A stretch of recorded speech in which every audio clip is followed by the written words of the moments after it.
skepticism is one of those loaded words that I think is really important. I think there's a misconception, a negative connotation around the skeptic as that judgmental person who just won't believe anything. No matter what evidence or proof you give them, they're just going to be obstinate.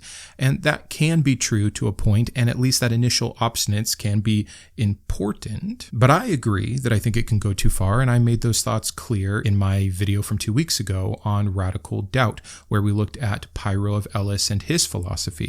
During that episode, though, I mentioned one of his successors, the guy with the coolest name ever, Sextus Empiricus, who gives us in his written work the 10 modes of skepticism. His idea is that for every claim, there is a counterclaim, and it can be awfully persuasive. So if we have these two competing claims, and both seem to be based off something and making logical sense and seem rational and logical, what do we do? His answer, Pyrrho's answer, is epike, suspend judgment.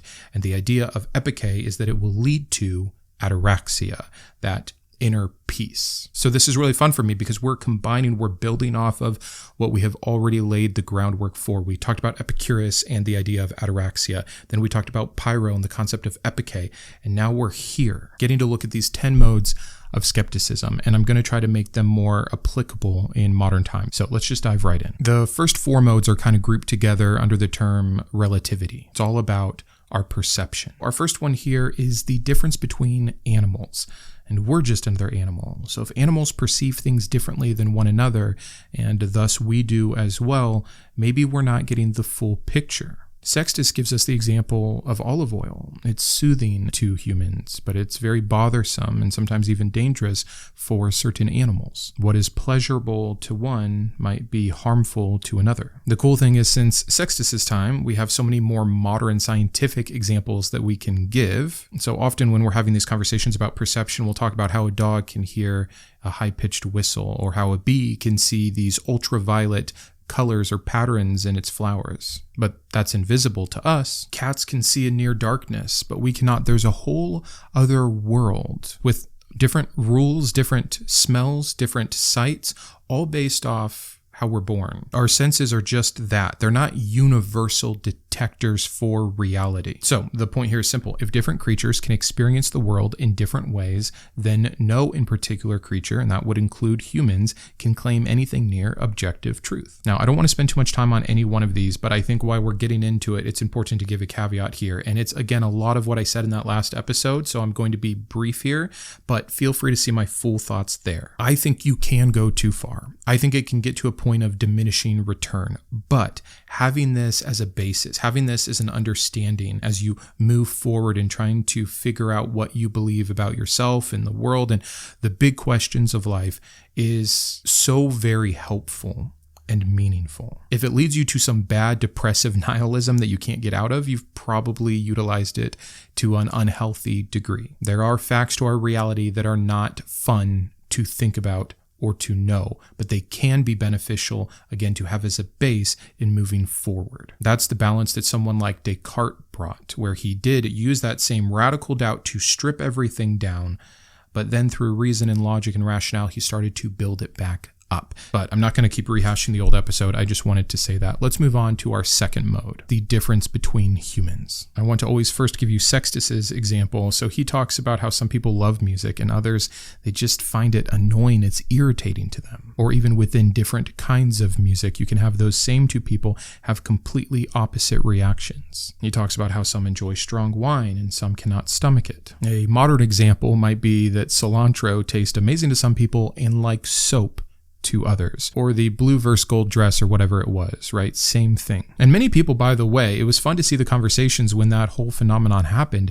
They were like, what else do I have wrong? And for a lot of people, it was their first chance to get to experience that kind of skepticism where they were so sure of what they thought based, again, off only sense data, only to find out there's a whole nother group of people that see it different and even a more correct scientific interpretation of what one should be seeing. So what are we supposed to learn from this? That don't assume that disagreement means someone is wrong or that someone is right. We're all just reacting from different brains, different nervous systems, different memories, different filters, different mechanics, etc. So again, if people are disagreeing based off subjective experience, then we don't get to claim any single experience as objectively correct. Our third one is the discrepancy between senses. Often, our senses can contradict each other. It makes the whole picture unclear, and thus, which part do we trust? Sextus's example is a stick. When you feel it, it feels straight. But if you put it in the water and look at it, it now looks bent. We have plenty of modern examples, especially with the understanding of optical illusions, or like a picture that looks 3D,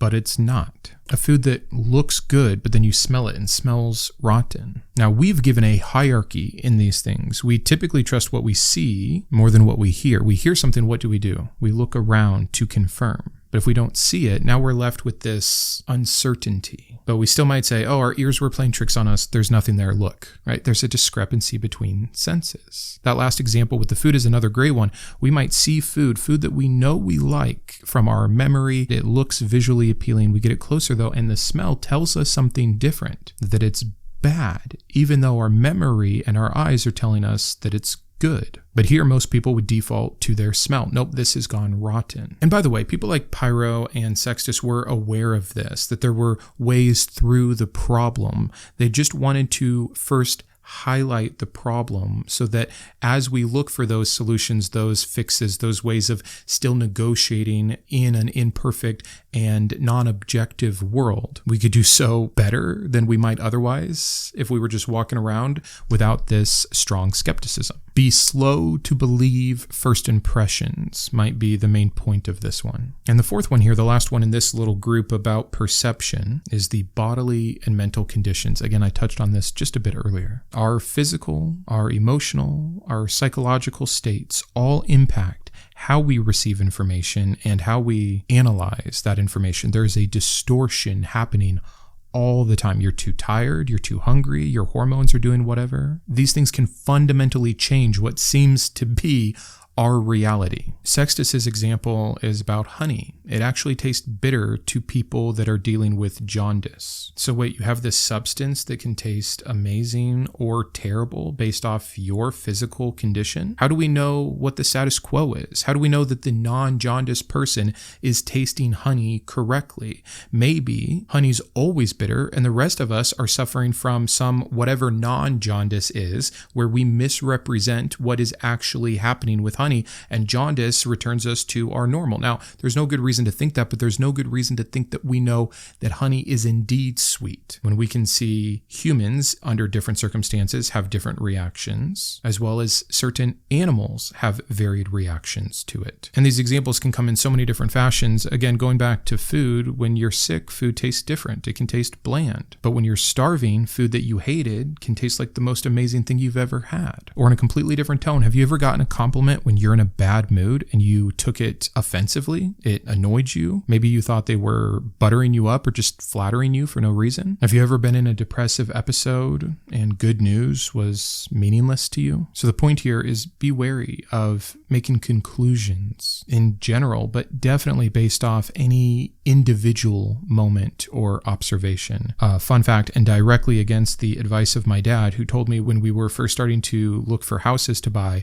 hey, before you buy that house, go there 20 times. Go at different times of the day. Go as often as you can to actually get understanding, a feeling of the reality of what it would be like to live there. Of course, we didn't do that. We saw a house, we thought we loved it, we bought it, and sure enough, there's noise from a street that wasn't apparent to us with our rose-colored glasses when we just went the few times after work during non-busy seasons, nor did we know about the neighbor's dogs that were obviously inside the few times that we were there. Again, just a fun personal example that shows it can take quite a lot before you can build any construct of reality, and even then it still has the potential to be incredibly flawed. And that's what's cool. Like, that's the positive side of this. Again, Pyro and Sextus, I think they were stuck. It's that radical doubt. I won't believe anything ever. But using that extreme and trying to find the nuance, we developed and continue to develop the sciences in a way that would help correct for that. It's actually an amazing story. Another Thinking Thursday episode I want to do where you can see in real time the practice of science correct itself over and over and over to make sure that the results it gets, whatever conclusions it arrives at, have the most potential likelihood of being true to whatever degree that we can assert this thing. A simple example, because I know I'm talking really abstractly, would be adding in placebos to our testing or a double-blind study. See, these are controlling for things that we're talking about now. So it's only by understanding the imprecision that you can alter the study of whatever you're doing to be more precise, still with an intellectual humility that you might be missing something. But again, this is why I think that skepticism and really grappling and dealing with it is so truly beneficial, not just to philosophy and science, but to living your life in general. But let's move on to our next two, which are going to be grouped environment and context. So 5 is the differences that we see in positions or circumstances. The idea here is that where and how you encounter something change how you perceive it. Sextus gives the visual representation of a tower. Up close, it seems square, but from a distance, it seems round. Which is it? I think the best modern example can be when you get a text message. It's completely dependent off of your mood. If you're in a good mood, you might read in some positivity that's not even there. If you're in a bad mood, you might actually take it negatively, offensively. A mountain looks incredibly small and meaningless from a plane, but standing before it, what could be bigger? And I know this seems obvious, but again, getting this down as a fundamental really does help align and change your thinking. I get asked all the time, and I don't claim to be an expert, but people will watch me go through and kind of deconstruct what is being said or try to analyze the bad arguments, the irrationality from a Christian apologist, and they say, how can I do that too? What have you done? How do you train your brain? And it's actually something I've been wanting to do a lot more of, is this teaching about how to think. Again, not from a place of excellence, but if you like the way that I've been able to wade through the minutia of religion, it is coming from practices like this. For years and years and years, all I really read was about our psychology, about our perceptions, about how we make decisions, about how we gain information, about cognitive biases, about the tricks and illusions of the human mind. And it brought me to a point where I can recognize things that someone who hasn't done that work might not, and they might just take that claim, that assertion as truth without even knowing that there could be something wrong with it or that it was built on a faulty premise or any of these other things. So again, with absolutely no self-importance or expectation that I know what I'm talking about, I am sharing with you the things that have made an impact on me. So take that for what you will. So what are we supposed to do with this? Shift your perspectives. Understand that what seems true in one context might unravel in another. Try to view things from multiple angles to gain as much information as possible. So, epike, holding off on judgment, is the lesson. That's the lesson in all of this. It's, in my opinion, never not to arrive at a conclusion.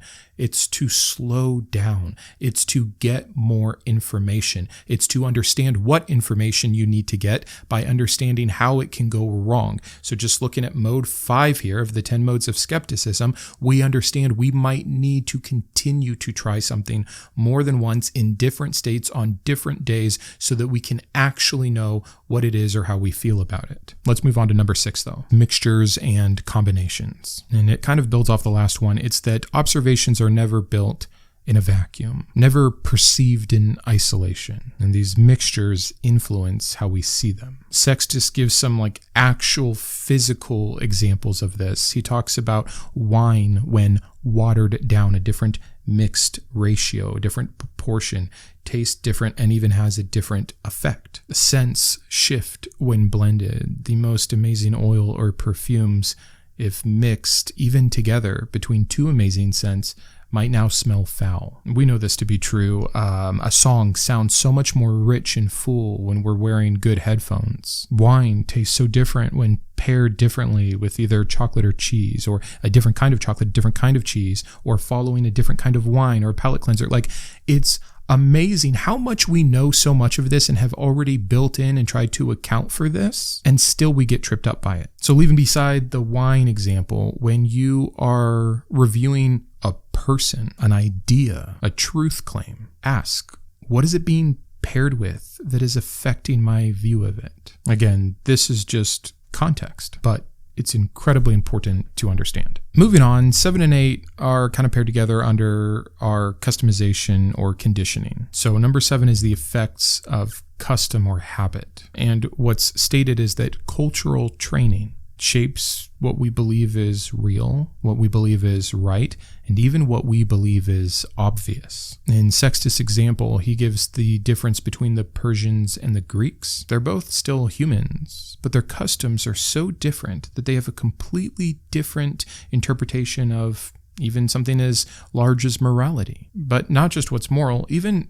what's beautiful. And we know this. It's an amazing look into this particular mode to consider what has been attractive and how that has changed. What makes the typically attractive man or typically attractive woman in the 90s versus now, in the early 2000s versus now, in the 60s, in the Victorian era. Like, choose however you want to do this, but it's obvious. We're just a product of our time and place. Even what seems acceptable, what is truly okay, one's customs and traditions influence an insane amount. Growing up in a missionary family, this was made obvious to me very early. The customs and traditions that we were expected to do when visiting a family from Nepal versus a family from Bhutan versus a family from El Salvador were different. And why? Because of what was offensive or inclusive to these groups of people based off the backgrounds and places that they came from. And again, we all actually know this. We just forget how to apply it. How we apply it is by challenging our beliefs. I remember being so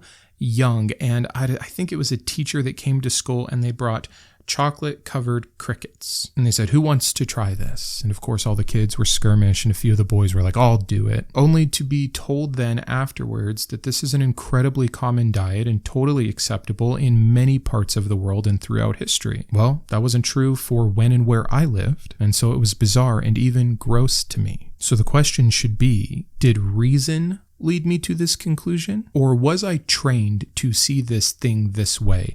Again, this is one of the biggest modes that affects religion. It's why I could make that video on the bloodlust theology of Christianity, and Christians get so offended. They don't see it that way. When you're raised in it, when you sing songs as a child about being bathed in the blood of Jesus, and you practice ritual cannibalism, literally practice it weekly via communion, it's so normal. But if you can step outside of that, you can see how grotesque or different it is to people that weren't raised in that kind of an idea. And Christians know this to be true because it's how they view all the pagan occult practices of sacrifice and blood magic. And then they turn around and they can have the warmest, sweetest feeling about the blood of Jesus. This is conditioning. These are not things that were reached conclusions based off logic and rationale. But it's going to pick up a little bit. Number 8 is the contradictions between experts or philosophers or teachers. If even the wisest people, the most popular people, the people with the most power, the people with the most intellect or time spent studying can disagree with each other, and not doing so with just a wave of the hand, but truly making a case, something that is persuasive, something that is even based off evidence and data, but still reaching mutually exclusive conclusions. Can we trust that anything is correct? Sextus gives us a wonderful comparison because I love comparing and contrasting Epicureanism and Stoicism. I will do a video on it soon, but he does just that to represent this. The Stoics believe in divine, rational order, but the Epicureans, they believe in true randomness at an atomic level. Who's right? And of course, I don't need to even give modern examples for this one. It's so unbelievably obvious. It doesn't matter what the subject is, what the topic is, what the discipline is. With all of the advancement in science and history that we have to glean insight from, still the experts, the philosophers, the teachers fundamentally disagree. So when these brilliant minds arrive at opposite conclusions, epiche, suspend judgment. Humility, not certainty, is the answer. And our last two we can just group as limitations, these cognitive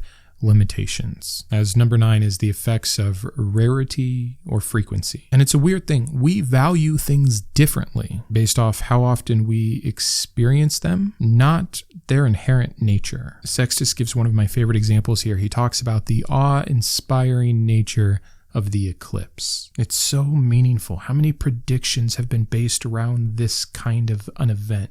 But it means nothing. We would be fine if it never happened. But you know what everyone ignores? The sunrise. But that is actually life-giving. But because it's so consistent, because it happens daily, it's not important, it's not special. We have a preconceived idea about the value between these two things simply because of how often or how non-often they happen. And that's kind of crazy when you think about it. Rarity and frequency affect our life in such monumental ways, and sometimes in really gross ways. And again, this is a limit of our cognition. A genocide can be happening and it's crickets, but a celebrity death happens and it gets 3 days of news coverage. What's the difference? It's a numbers problem. It's our ability to contend with what is far and abstract and numerous versus what is close and aware and limited. So again, what should we do with this?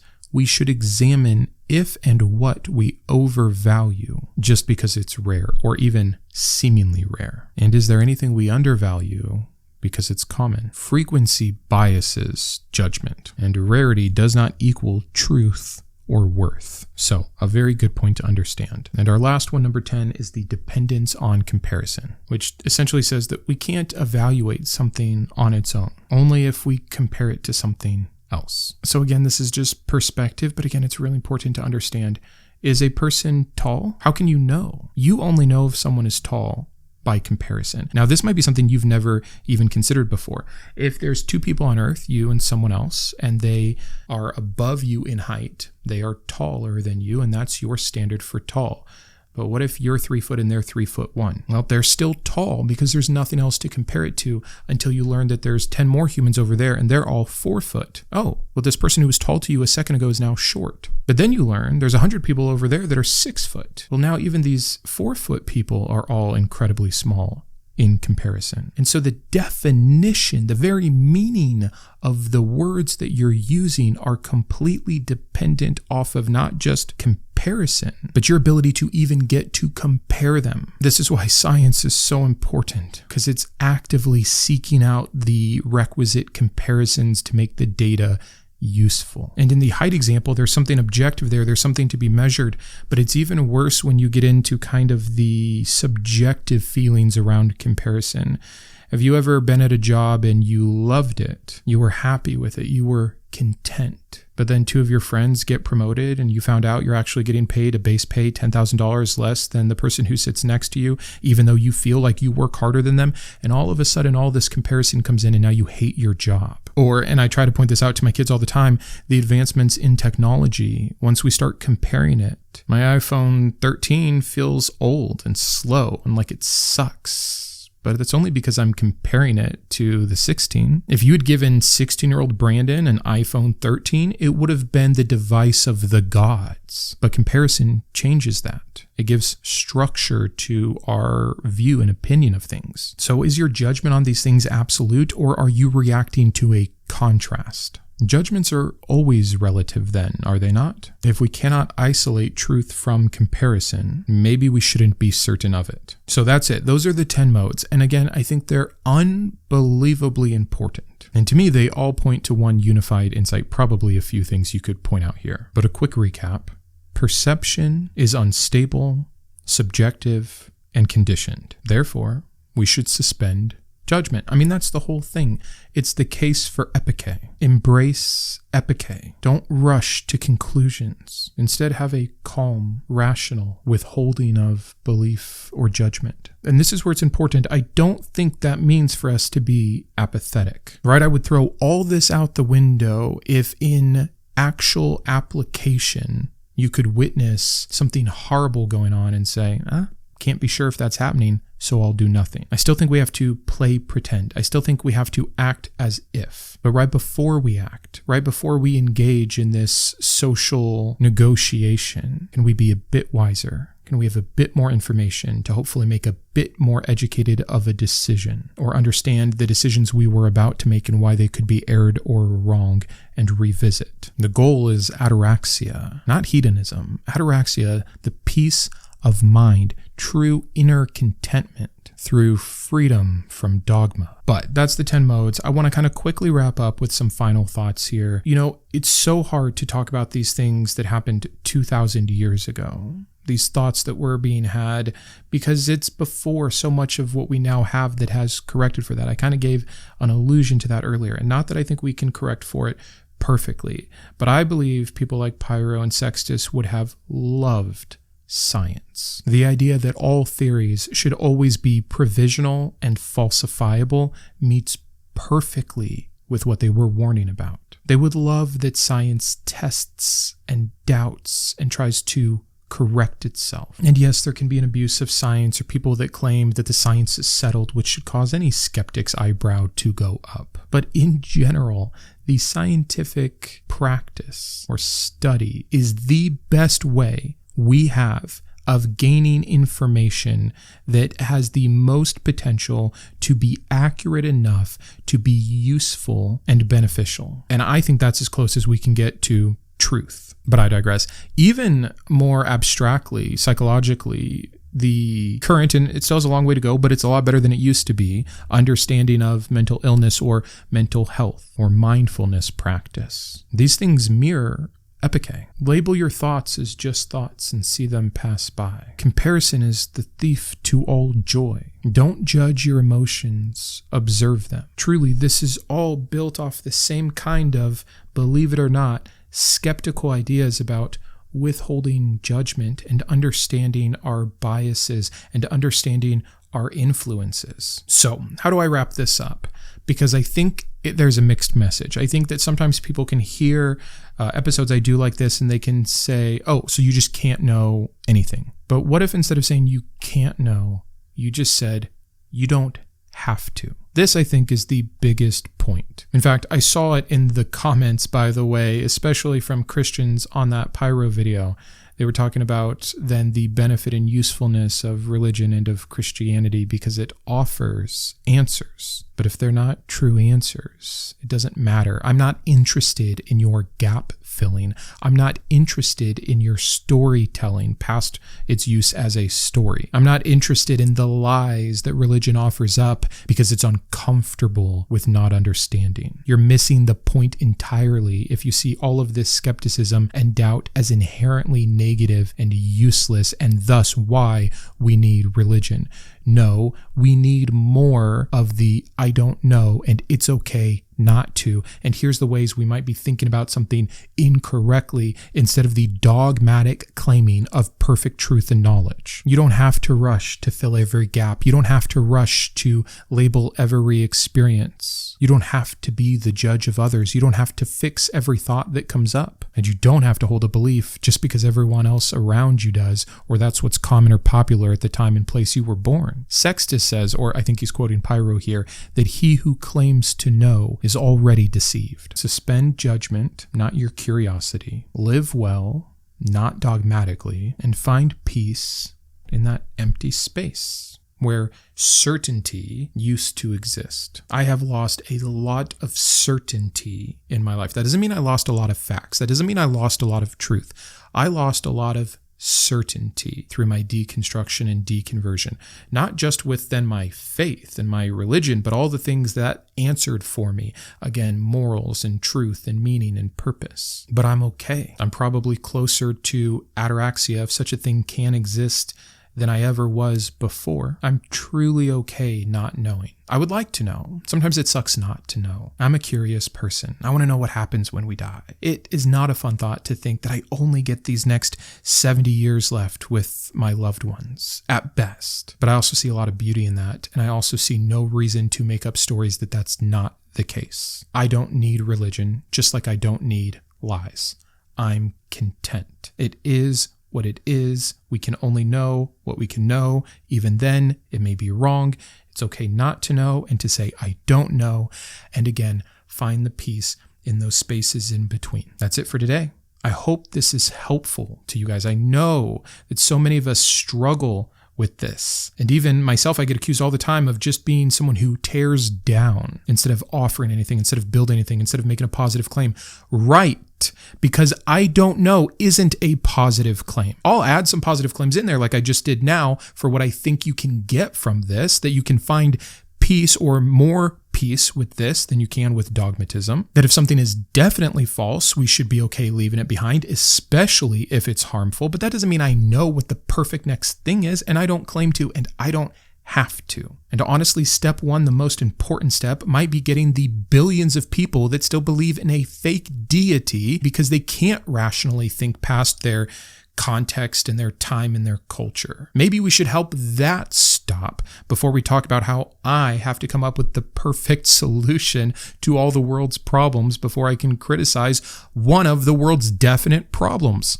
It's religion. But I'm going to shut up now. Thanks so much for being here. I'll see you Sunday with a new video. And until then, keep thinking. I wanted to personally thank my top tiers of support, my Iconoclast, Ann, Boris, Grant, GVI, Jimmy, Joe, Kitboga, Matthew, Perry, and Shawn, my Humanist heroes, Craig, James, Jarrod, Kristi, and Matthew, my Atheist advocates, Aquitar, Caleb, Dan, David, Drew, Jeff, Jeffrey, Julie, Malcom, Paul, Sparky, and Thomas, as well as all of my secular scholar patrons. If you believe in the mission of this channel, please consider joining these fine people.